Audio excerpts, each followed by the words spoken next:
The coffin carrying the remains of slain Congolese independence hero Patrice Lumumba has returned to his home for an emotionally charged tour and burial more than 6 decades after his assassination. Paul Ndiho has more. Congolese independence hero Patrice Lumumba's remains have been returned to his home nearly 60 years after his assassination.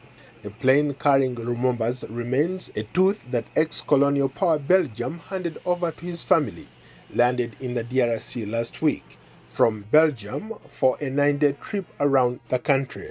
The coffin and accompanying delegation then flew to the central province of Sankuru, where the country's first post-independence leader was born in the village of Onalua in 1925. Jean-Jacques Lumumba, an activist and recipient of the International Award for Fighting Corruption, and was among the family members that received the remains. He spoke to VOA about the significance of the remains and the family's quest for justice. This event is only the beginning of a clarification of this process.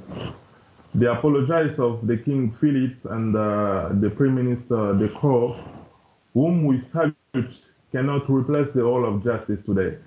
The greatest witness in our story remains impunity. After resting in his native village, the coffin of the former Belgian Congo's first post-independence prime minister began its memorial pilgrimage to the northeastern city of Kisangani. A single tooth is all that remains of the young scholar and nationalist politician whose life and career was cut short in a dark struggle for leadership and control of resources in the Central African country. Lumumba'S body was dissolved in acid after being killed, but a Belgian police officer kept the tooth as a trophy.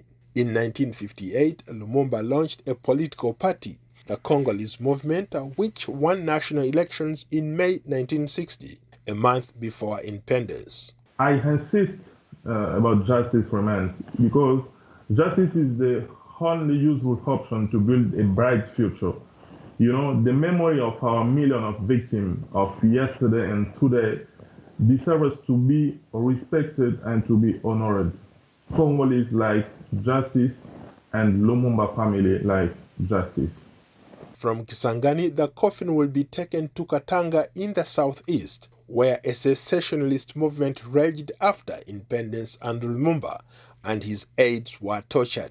The burial ceremony is planned for June 30th in Kinshasa, which is D.R.C's Independence Day. Paul Ndiho, VOA News, Washington.